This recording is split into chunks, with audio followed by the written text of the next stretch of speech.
Trigger warning. This podcast contains descriptions of various abusive situations. Listener discretion is advised. You are listening to the Preacher Boys Podcast, a podcast shedding light on decades of mental, physical, and sexual abuse within the independent fundamental Baptist movement. The testimonies shared on this podcast are told from the personal experience and perspective of the survivors. Not all legal outcomes are known or final. Any suspect is presumed innocent until proven guilty in the court of law. Now, here is your host, Eric Skwarczynski. Hey everybody, welcome back to the Preacher Boys Podcast. On today's episode, I'm sitting down with Lumkile Thomason. He is the author of Permission to be Black. He's a speaker, poet, and award-winning filmmaker, and has spoken around the nation and in places such as Sudan, South Africa, China, and Palestine. As an adjunct professor at Kilns College, he teaches on human rights, decolonizing your faith, and filmmaking. A native of Detroit, AD has more than 17 years of experience preaching and teaching the peace of Jesus in ethnically divided countries, cultures, and communities. He and his wife, Dontoya, live in the Atlanta area with their family. You can find out more about his book at permissiontobeblack.com, or you can grab a copy simply by clicking the link in the show notes or description of this video, and you can find a copy over there. We had a really good conversation about a variety of difficult topics surrounding race, religion, and so much more, and I think you're really going to enjoy this talk. Here, without further ado, is my conversation with A.D. Thomason. A.D., welcome to the show. Thank you for having me. Excited to be here. Yeah, glad to have you on. I really, really appreciate your book. Going through it was a helpful, I mean, it's what reading is, right? It helps you see other perspectives, helps you build some empathy for other people. What was kind of, when you sat down to write the book, did you have one key thing that said like, okay, obviously there's a lot of ideas throughout, but was there one key topic or concept that was kind of the driving force for getting started? Yeah, it's good. So in the book, Permission to be Black, My Journey with Jay-Z and Jesus, the initial impetus was sharing the freedoms I discovered in therapy and counseling. I call it kingdom therapy, that I felt my community didn't have privilege to. Yeah. And, it was just one of those things like, man, I got to share this, and I got to share it through my journey, not as an expert. So that was the initial impetus for it. Yeah. Yeah. Your book really, you feel like you're sitting in therapy with you for a lot of it, pulling through the exercises you're going through, trying to work through this. And, one of the things we talk about a lot on this show is the effect of trauma on individuals. And your book really dives into, even talking about when the body keeps the score, talks about that communal trauma felt by the Black community. What are some of the biggest traumas that the Black community is currently experiencing right now? Like when you talk about trauma and, history of oppression and all these things, what really comes to mind? What are some of those things? Yeah. So I would say historically, if you look at the history, African Americans of the diaspora, which we are, descendants of slaves, we obviously brought here forced. It wasn't a choice. Right. And by default, the herd mentality was put into us because if one slave did something, then the rest suffered. Right. So for a lot of people, it's hard. It's like, why do y'all have that group mentality? I go, look at the history. Right. And so if you move then forward to the current, it's still not even with us. It's still how the people group are treated. Right. So I would say one of the things that's tough is being believed that these realities and these microaggressions or approaches are not one-offs. And it's hard talking to, if I could make it black and white, it's hard talking to white brothers and sisters because their history isn't herd mentality. They weren't forced here. So they go, well, I don't get it. Well, we came into a land of opportunity. Yeah, right. It's like we came to land of opportunity. And then in my head, I go, oh, because it's not your history, you don't understand why we have a group mentality, because you weren't brought here as a forced group and then punished if one didn't represent the way the majority thought, then that one was punished to send a message to the rest. Right. So when that's not your history, it goes, no, that white person over there is just crazy, but I'm not. Yeah. Whereas if you see what African Americans, they'll say, man, why he messing it up for us? That's a historical passed down trauma that's still playing itself out right now. Right. Well, one of the things you talk about a lot in interviews, I've listened to a couple of interviews that you've done, and you talk about, one of the issues with the way some advocacy has been done, because there's been a lot of talk about, how do you move forward? How do we go to the next step? How do you go and claim some of that opportunity that exists for so many other people? One of the things you talk about is bringing past trauma into those present fights, like talking about things that aren't a real, like there's a lot of issues now, no doubt about it. And we could talk about a lot of those, but there's a lot of things that were issues for people, 3 generations back, 2 generations back that aren't in the present day. Do you think the reason that people hold on so tightly and keep bringing those forward to the front is because those past experiences kind of get discredited or talked about as if it's a get over it? Because that is something like when we hear white commentators talk about this, their thing is, well, you weren't a slave. That's always the go-to talking point, or you didn't have this happen, or you weren't in the time of segregation. That all gets brought up. Do you think that's why this keeps recurring? This keeps coming up in this dialogue? Yeah, no, that's good. That's a good question. I think we're a people of reconciliation, right? We want to reconcile accounts if we're defrauded. Like, hey, judge, give me my money back. Right. And so I think metaphorically speaking, we as human beings, when things aren't reconciled, when justice is not served, then generationally we push that forward. And then this generation may say, hey, this wasn't reconciled for these former generations. Who's going to do it? Right. And so where I would say, like, yeah, true, the descendants of slaves weren't slaves. There still is a legacy of unreconciliation that hasn't been dealt with. And people pick and choose, right? That's like saying, you got a high percentage of women listening. They would be livid if, you brought that up in the Me Too movement and just saying like, well, it's not happening right now. Like today, they'd be like, what, man, if you don't cancel this, yeah. And so all we have is our human story. And when that human story is violated and it's not reconciled, there's no justice. There's nothing to get over. Like, I can't get over and become another human. Like, you see what I'm saying? Like, I don't have a second, contrary to this multiverse idea, I don't have a second person. I could just like, I'm gonna take off this suit and I'm gonna hop into this suit. And that's how people talk. Like, well, just become another human. I can't. Have another legacy. I can't. Just be part of another people group. I can't. But what we can do is empathize and bring reconciliation to move forward. So yeah.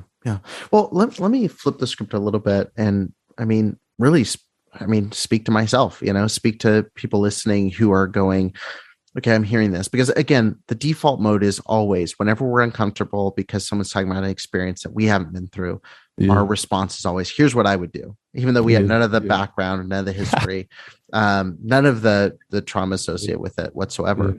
So we're uncomfortable. We just want to say, get over it. Let's move on.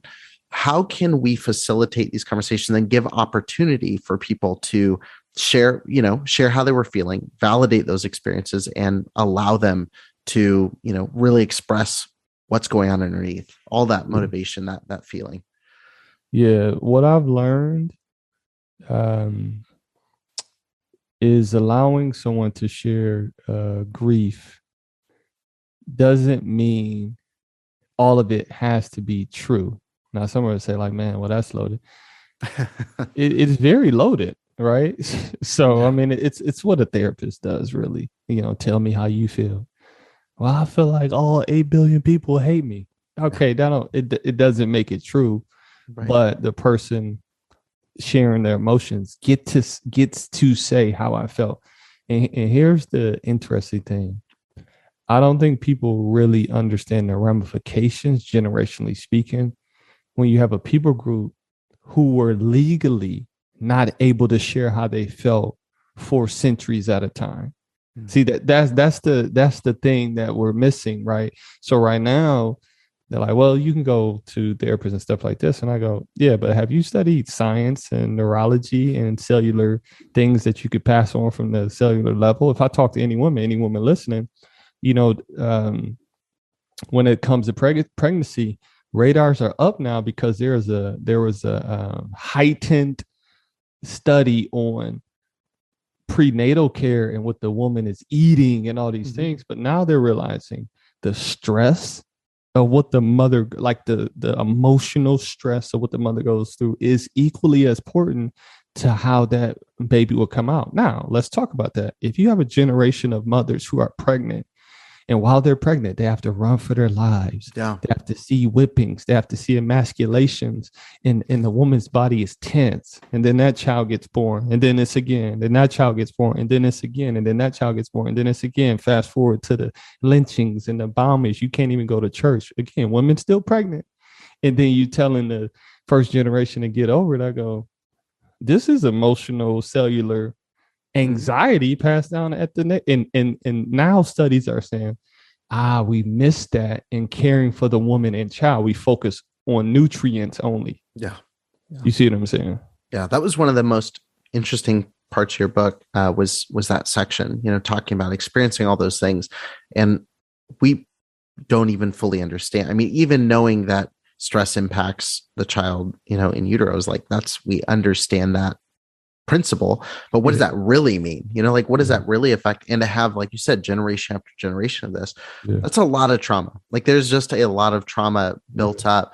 And one of the things you talked about as well within is like, a lot of times when people get pushed into those corners or get put into a place where it's, you can't feel this, you can't do this, it almost becomes our defense mechanism, like and you see this, you talk a lot about music, and I love rap, and that's one of the things that comes in a lot is I'm the toughest, coolest, like most untouchable person out there. That's become the kind of defense mechanism and default voice. So for you, have you gotten a lot of pushback for trying to dive into the therapy or the emotional side of it, and like, let's tap into what's really going on here? Yeah. It's interesting. I haven't, and I think it's because it's hard to argue with a figure like Jay-Z, right? If Jay-Z's talking about therapy, they're like, oh, okay, I guess we could talk about it, right? Sure. I think this maybe the subtle conversations where people may not be able to afford therapy, or they feel like they don't have a life freedom and logistics set up to go, is asking that question, like, what do I do if I'm, let's just say, an 18-year-old that reads my book and I'm in a toxic household? You see what I'm saying? And I'm not wealthy. Those are part of the things of like, man, I hear you, but what does it look like in these situations? And that's where it does become tough, because they're not going to emancipate from their parents like Jaden Smith. Sure. Yeah, it's a luxury to be able to make those kind of decisions. Yeah. So, but for the most part, I think people understand the tone and intent from where I'm coming from, is to say you don't have to define your humanity by toughness. God has given us emotional taste buds, which I call them emotions. And we can say this hurts just like we can say something tastes nasty when we eat it. Yeah. I mean, you brought up Jay-Z, and it would be hard to have this conversation without mentioning his influence, because it's all over your book. It comes up in every interview. Yeah. And it's polarizing from the start. Your journey with Jay-Z and Jesus. There's people are going to read that, and I think of pastors I grew up around, that would be like a reason not to read the book. Like he's talking about Jay-Z and Jesus. Like, what is this? You said in your book, music's the cry of the soul. Like there's so much education within music. I mean, within the type of music like a Jay-Z puts out, can you talk a little bit about, the role that music has played in kind of understanding even your own journey? Because I think for a lot of people, hearing something in a song puts a voice to something that, you can't talk about openly. Yeah, I think it's just that, man. music, in the Psalms, express what sometimes we are incapable, and we are scratching and pining to express in just mere words.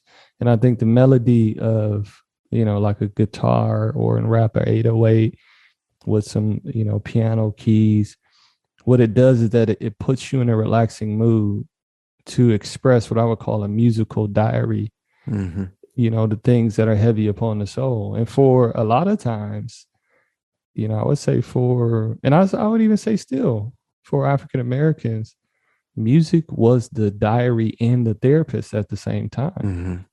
That was the way to say this hurts, while preserving your life. And I think that's what's hard for people to understand. In being kind and merciful and generous, when I say this, but it's still true. Most people haven't really historically researched and done the emotional empathy to understand those times. They just say that was then, this is now. But I go, if you actually went back and saturated yourself in a time, like I was talking to my wife recently. No, my dad.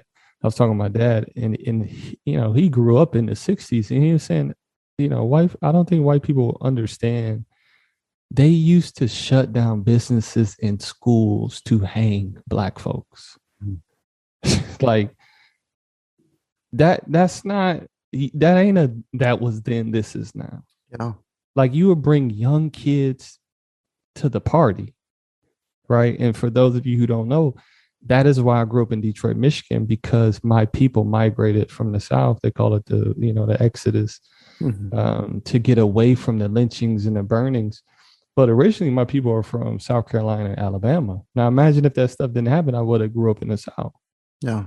You see what I'm saying? So it's those things I don't think people have saturated. Like if women, if you're listening and you have children, imagine if tomorrow you had to run everything that you've invested, home, everything. And they said, if we see a woman with a child, we're killing both.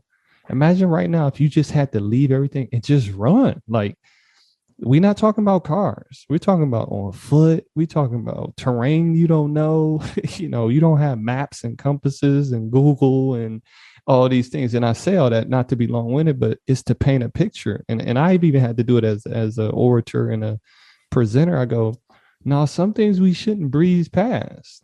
That's the word empathy, is to emotionally put yourself there. And we're such a fast culture that, again, sincerely said, I actually don't think people are put in the historical and emotional time to understand the times, to know why it's what it is today. Right. Well, I think even like you mentioned, you talk about the 60s, or the 50s. And I think it's easy to see a black and white photograph and separate ourselves. It feels like so much time has passed, like when we see pictures from these time periods, it's like, oh, that was lifetimes ago. Right. But I mean, there's people alive today, who lived in a time where you couldn't go into the same bathroom, and that's such a wild thing to think about. Like, and it's something that, I think we kind of take for granted, like that's such a recent part of history, like that's such a, I saw a post the other day, like Martin Luther King, would have been, I mean, he could be alive today, like that's hard to even fathom, because you see a black and white photo and go like, that's a long, long time ago. We should all be over this by now. Where is the balance there between, again, affirming something really bad has happened, and that's a good first step. I think that we haven't even really gotten there, but also you can't stay in, like the past. You can't stay in this moment and act as though you're in it right now. Right. And so I think you do a good job in your book. And obviously for anyone listening, the book is going to answer all these questions at length, but for someone that's going, okay, I want to heal, I want to, grow and develop and take control of my own life. What does that process look like? Where do you start going without just saying, let's move on, let's get over it? No, that's good. One is, you have to grieve, like have a funeral for the past, the things you didn't have, the things that happened to you that could be very traumatic and hurtful. You have to grieve it. Like you really have to go there. My therapist would say, when trauma happens to you, you put a dam up, a wall goes up, and it stops the river from flowing. And so true mourning process says, I have to remove this dam, let the river flow in its intended purpose. And that's going to cause tears. It's going to cause frustrations, but guess what it's going to cause? It's going to reset the natural flow of the river, right? And then you heal. And then, and I've had to practice this in, just things as a man, but potentially relationship with my father. And one of the things I had to do is I had to tell him, I said, Dad, you were in the household from 0 to 12, but I'm about to be 42. So there are 30 years, right? A multiple of 3. I'm about to triple when you haven't been around, right? And so I had to tell him, I have to stop holding on to a mirage of a person in a relationship that really doesn't exist. Like the truth is, we don't have a relationship, right? So that's the flip side. I was trying to, well, at least he was here from 0 to 12. I go, I'm 42, like, it's like, Adam, you gotta be honest. And so when I put it like that to him, he said, you know what, son, let me come talk with you. And he came up recently and we had to talk about these 30 years of absence, emotional absence. And you know what it did for me is that it allowed me to move into the present and say, and him to move into the present and say, if we're going to have a relationship going forward, mourning this, but going forward, it has to be with the 42-year-old Adam. And a lot of people aren't living in the current version of themselves. They see mom, husband, siblings in the past version, hurt and wound of said situation. And that's why mourning is so important. But you also have new memories as the body keeps the score. And the way you heal those is you have to have new associations in the present going forward that your body needs to have in order to heal as well. Yeah, that's great. I love all the references to when the body keeps the score, because that's such again, another valuable resource for people to check out, understanding this. But, you talked about like relationship with your father, there's, so you've got, there's so much stacked against you at this point. You've got, first of all, just the baseline trauma you're born with, in the communal trauma. And then you've got, the traumas of life, for some that's abuse, for some that's betrayal, or for some that's being completely abandoned, all these different things. Sometimes all of these boxes get checked, at a very young age.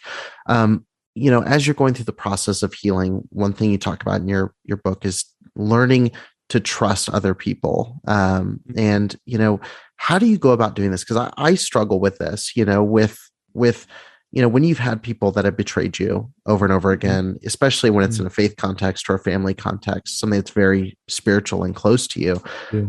How do you go about going into new relationships without having this kind of, I'm going to hold back on myself because I don't trust their motivation?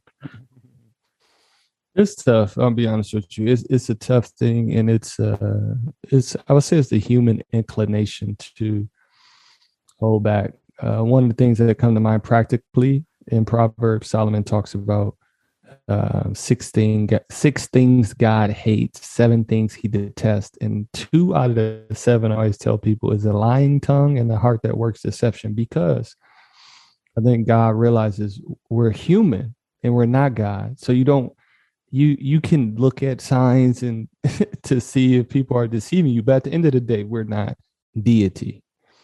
And once a person is wounded, because we're not deity, it puts us in this vulnerable situation of it can happen again.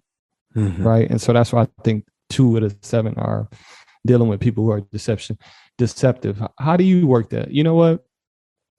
I think going into new relationships, I think discernment is different from cynicism.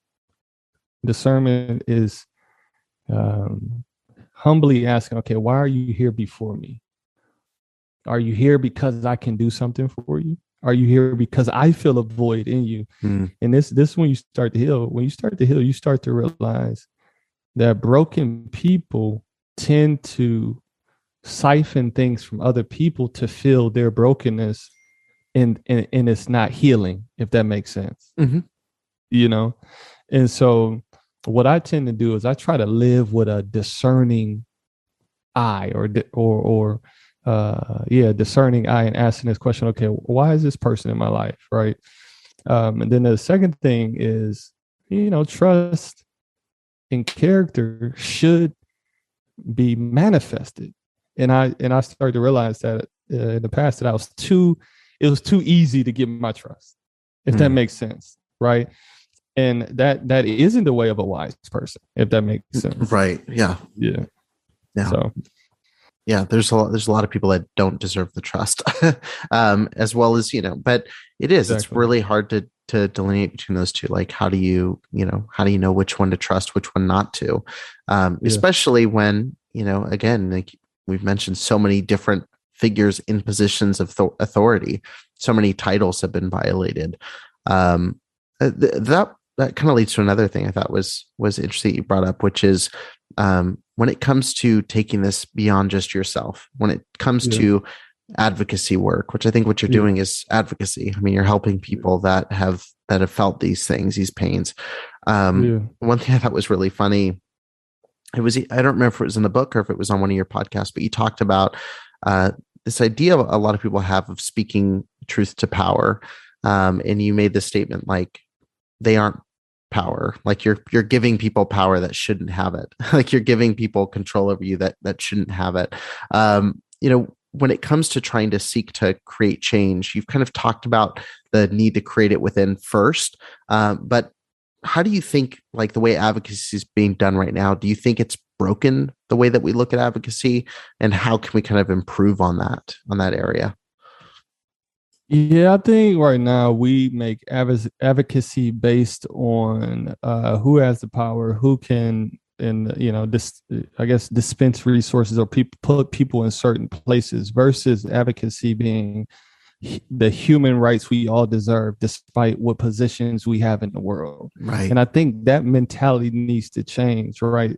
If we could just honor each other as just humans and go, okay, you deserve this because you're life, right? So whether it's like, in the womb or out here, it's like, you deserve this. And some people get their life and their voices taken advantage of because they don't have platforms and they don't have resources. And that's what the sad thing is. And what we tend to do is we tend to make people more valuable based on their civil place in society versus their human essence for just being a human, right? Yeah.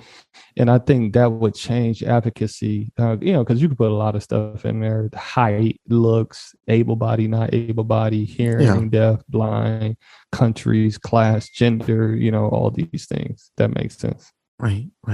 Yeah, it's crazy that the fight around so much of this is just baseline human dignity, like for that to be recognized. And obviously, I think for people who are, emotionally or mentally trying to process this and trying to fight for these things, I think narrowing in on that's what it's about, is that pursuit of justice. How do you pursue that in a meaningful way when the systems aren't listening? When you have, systems like, you can come in and say, that's what it's about, that's what this fight is. But there are people that, systemically are in those positions. You've got law enforcement in some areas in this place, or government in some places. And literally, just like you've mentioned, when you start thinking about literally just the makeup of communities, it has so much history that's informed why someone lives where they live, or the experience that they're feeling right now. How do you work against a system that's working against you? Yeah, that's good. So for me, for those who don't know, I believe in the way of Yeshua. Yeshua, some people say Jesus, but Yeshua is his Hebrew name. And one thing you will find in Yeshua's day is that the people of God didn't ask the government to do what was a requirement of them. Right. And I think so many times we're asking the government to give us this human dignity, so to speak. when it should be for myself, it should be the people of God, or I would say like those who understand, like the United Nations it will be a non-religious version of that, though there could be politics involved in that. But the United Nations, when they came together historically, if you research them, they said what is required of what is the requirement of a human, and what should they get just because they're human. And what I'm saying is we've given too much power and too much responsibility away to the government. Like, so for me, there are too many people who are religious, who have billions and billions of dollars, who are saying, well, the policy is supposed to do it. And I go, no, they're not. It's like, I don't need a policy to feed a hungry person if I see them hungry. Like, what do it look like? I got all this money in my pocket. A person's like, hey, man, can you buy me some food? It's like, well, I'm waiting for the government to give me a policy. But that's how people live, right? What would it look like? And this is a true story of my life, where, you know, a person I knew was looking at having an abortion. And I said, look, if I'm supposed to be anti-abortion, I'm not going to pick it. I'm not going to look for a policy. You know what I'm going to do? I'm going to talk to that person. I'm going to say, hey, would you give me 9 months? I'll raise your child. That's how you anti-abortion. You see what I'm saying? That's not a policy. And if you look back in Yeshua's day, with the believers in Ephesus, they weren't yelling at Rome and telling Rome to change the policies, because guess what Rome allowed? They allowed people who did not want their kids. They allowed them to put them at the bottom of this mountain where the wolves and the beasts of the day would come eat them. They allowed that. That was a policy. So were the believers like, well, that's a policy, I guess they're going to get eaten? No, what they did is they went to the bottom of those mountains and they raised those children. Oh, but that's harder. It is harder, right? And I think some people like a policy because it lets them off the hook of responsibility. Right. Yeah, that's really good. You know, the one area, and this is something where this is something that a lot of people have had their experience really hurt by the church. You know, you mentioned obviously like kind of the religious systems and things like that. And I want to kind of circle that. For a lot of people, it can be hard to reconcile. And I would say for a lot of people who've experienced abuse in any format, people listening to the show who've experienced sexual abuse, who've had their experience invalidated or worsened by the response of religious people.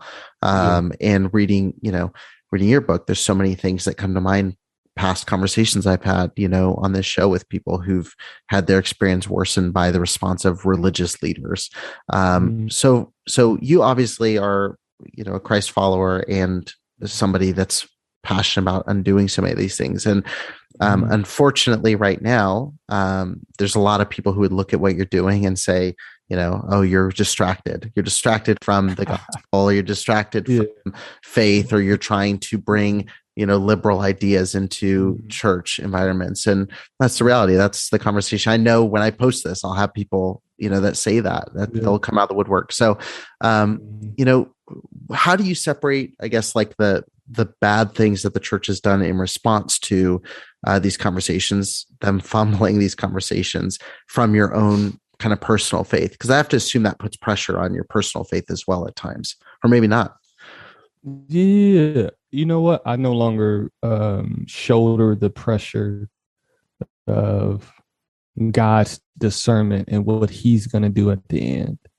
And I think people take that pressure. So what I would say to people is like, hey, man, you know, there's a liberal agenda and things like that. I just always laugh and I say, okay, you tell me, what do you believe Yeshua's message is and was historically? We're not going off of what you were I'll go show me in the scripture. See, what a lot of people don't. And again, a lot of people assume that a lot of people are actually reading the actual scriptures. Like, you're talking to a person, I read Hebrew, I read Greek, I can understand Aramaic, I understand different translations and transliterations. So for me, I'm not going off of what so-and-so said, right? And I'm not going off of group think. I'm going, no, Yeshua said, if someone's thirsty, give them a drink. If someone's unclothed, right? Matthew 24:25. If someone's unclothed, give them clothes. If someone's in prison, go visit them. And he said and then he said, because he couldn't get through all the lists, contextually he said, and to the least, so whoever's least in this world, if you do it to them, you do it to me. Right? Proverbs, it says, he who lends, or he who gives to the poor lends to God. That's the Hebraic understanding of when you do what they call tzedakah, which is radical generosity. God considers himself being put into your debt. Now think about that. He who gives to the poor lends to God. So hey God, I'm giving you $5. You gonna pay me back? And it says, and God will repay us for every action, every deed, everything spoken at the end of the day. So what I would tell a person if it was like, man, I feel like I'm always, and this is what I tell people, I'm always a person who would love to have a conversation if you're wanting to expand your understanding of what you've been taught. But what I realized is that a lot of people want to hold on to their group think versus considering things that their group may have missed. And that's the same with myself. There are positions I don't hold, but one thing I always hold that I've seen never fail, that crosses culture, gender, classes, and parties. If you really want to see if you're a person of kindness and love your enemy. A lot of people throw that out the window, right? You really want to see if you're a person that's about that life, consider one another better than yourselves. Paul, outdo one another in love. That's the only debt that should be reigning. I ain't heard that on nobody's political campaign trail. I ain't heard that on no, activist, be it white, black, purple, brown, or whatever. No one's talking about loving the enemy. Most of the groups, black, white, and all together, they're more zealots of Yeshua's day than anything. And the zealots of his day was like, no, we got to overthrow Rome. We got to get Rome out of here. Right? But rarely do I see people really practicing the way of what, again, the Hebrew word is tzedakah, radical generosity, and mercy, kindness, and loving your enemy, right? And I actually think that takes more strength. I mean, when you bite a wolf bites back. When you bite a dog bites back. I'm into hunting. Sorry if y'all not into hunting. But if you run after a deer and you corner a deer gonna kick you back. So it's animalistic to hit back when your enemy hits you. But I would say it's not natural, super above natural to love your enemy. So I don't see any of that message coming from any political party, to be honest with you. Yeah. Well, yeah. And now that you said the most controversial thing you've said the whole time about hunting, but when it comes to having these hard conversations, because there is, I mean, you definitely don't stray away from some difficult conversations about, tough topics. How do you go about not cushioning the message of, this is wrong or this needs to change? How do you go about not cushioning that while also loving somebody on the other side who you're trying to get that message to? Yeah, that's a good question. And I did want to kind of circle back to the, in light of the church doing hurt. Here's what I would say. This is an illustration I would say to anybody dealing with hurt when it comes to the church or the religious. I always ask this question: what was the intent of the tool? So if a murderer is on trial for using a butcher knife, what was the intent of the butcher knife to be a murder weapon? Was the intent of Yeshua's words to be used to oppress? People can misuse tools. That's humanity, right? We have a beautiful thing. It's called love and sexuality, but people misuse that. And it's this Greek word called porneia, which means to distort, which we get our word pornography. And then you have sex trafficking, right? So does that mean people should stop being in love and celebrating the sexuality and relationships? No, but people misuse its intent. So what I always tell people who are in my circles and who come talk to me, I said, what I would say the American church and religious tend to not do, they don't make a delineation and they don't give people eyes to say, you need to look out for people who will misuse this tool and then get you to think that the tool is altogether bad. Right. Yeah. And that's where the true loss is. So for me, I go, yeah, I've been around people who have misused this tool to tell me, like, well, this is how Black people are supposed to be in the church, and this is how you're supposed to act and stuff. Like, people misuse that all day. But when I go back to looking at Yeshua's life, he was never oppressive. And ladies, hear me say this. You want to know if he had women disciples? He had women disciples. Look in Luke 8. He had Luke 8. These are women who funded his ministry out of their own wealth, it says in the scriptures. So he had women disciples. So he traveled with women. He traveled with men. They sat at his feet. He honored both the male and the female. And so what we don't have is eyes to see that despite the misuse. You're going to have to leave the world if you want someone to not misuse something and still believe in the intended use of the tool. That's just philosophical. You can't find that anywhere, right? So what I would say to people is like, man, had a delineation. And then to come back to the second question, what I would say people need to understand is the burden of people's destinations is not upon us. I always say this thing to people. I said, they say, man, how are you so relaxed when you talk about spiritual matters? I go, because I don't have a heaven or hell to put people in. So whatever you receive is not the burden of me, right? It is not my burden to tell you that someone's wrong. Think about it. That's not what I'm here to sow seeds. I'm here to understand your story. Yeshua, he asked more questions and sought more understanding than he actually gave answers. If you look at him as a teacher, he probably wouldn't be one of the most frustrating teachers you'll be around, because we got Google. Yeshua wasn't Google. He rarely gave you the answer. Hey, what is heaven and hell? Well, what is it that you seek? You're like, man, just give me the answer. It's like, right. Like, who is my neighbor? Well, let me tell you a story. Come on, bro. Like, just tell me what it is. Yeah. And so my approach when I talk to people is, it's not about giving them answers. I'm asking, like, what is it you seek? What is it you want? What do you think? What does history say? Right. I mean, obviously I have answers, and if you press me, I will give you one, but I think it's more important to ask questions and to arrive at the conclusions that I do think are helpful, but rarely will you hear me say like something is right or wrong, unless it's just like, like sex trafficking kids or rape, or, like, there are certain dark things. It's not a philosophical debate there. Yeah. Well, let me kind of close with this then, because like I said, I'm always curious with authors, because there's always that driving spark that gets them to, put pen to paper and, as if anyone uses pens and paper now, but put pen to paper and start writing out a book. But you just mentioned, asking really big questions. So if someone was to read through the entire book, however many pages here, and they were to, look through, what is the number one question that you hope readers of this book are going to ask themselves as they flip through the pages?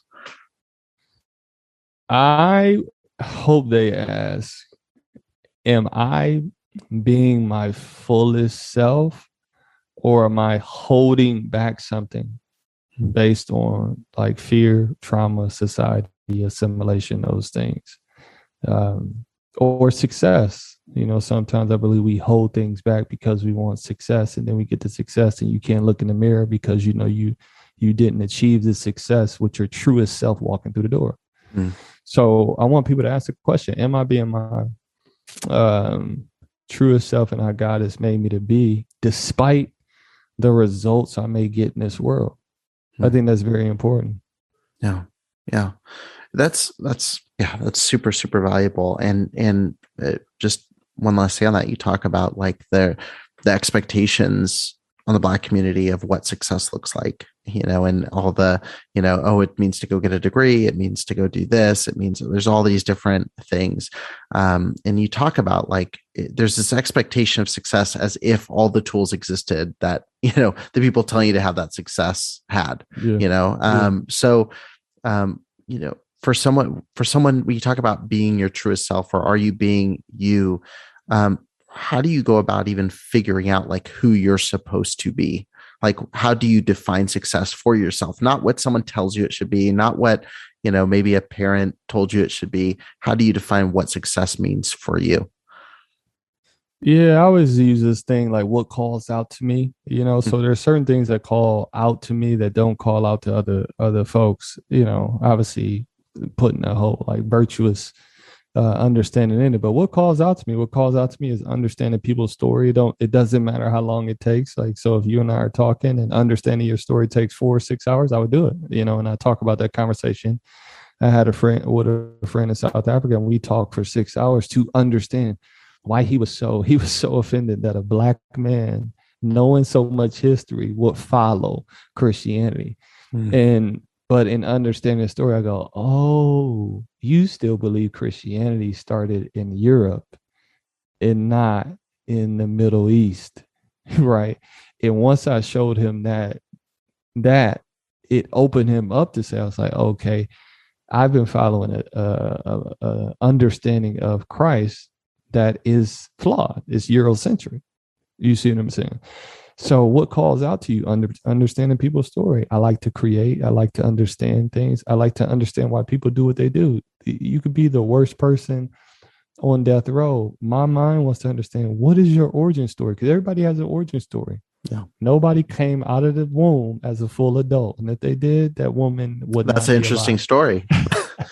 That's an interesting story to hear. No, that's awesome. Yeah. Well, look, I really appreciate you taking the time to do this, and also for writing the book. I find myself in these conversations, saying, hey, thanks for coming on and talking for an hour. But then there's hours of writing leading up to this conversation that I really appreciate you taking the time. And it is, I know this is a difficult subject to walk through. I'm sure you have people, like you mentioned, people on both sides of all of this, and to even say there's both sides, there's hundreds of sides on these topics, where some are going to be upset you're not going more aggressive toward, certain ideology, or some that would say, don't talk about it at all. This is done. And so I appreciate you putting yourself out there and sharing so openly. And also, as someone that loves movies, like that's my number one love. I love that you included a watch list at the end because it's going to keep me busy. So thank you again so much for all your work. Yeah, no, likewise, Eric. Thanks for having me on. It's a blessing, and bless you people. Thank you for listening to the Preacher Boys podcast. If you appreciated the content on the show, please leave a review on iTunes. And don't forget to connect with us on Facebook, Instagram, or Twitter with the handle @PreacherBoysDoc. Additional information can always be found on preacherboysdoc.com.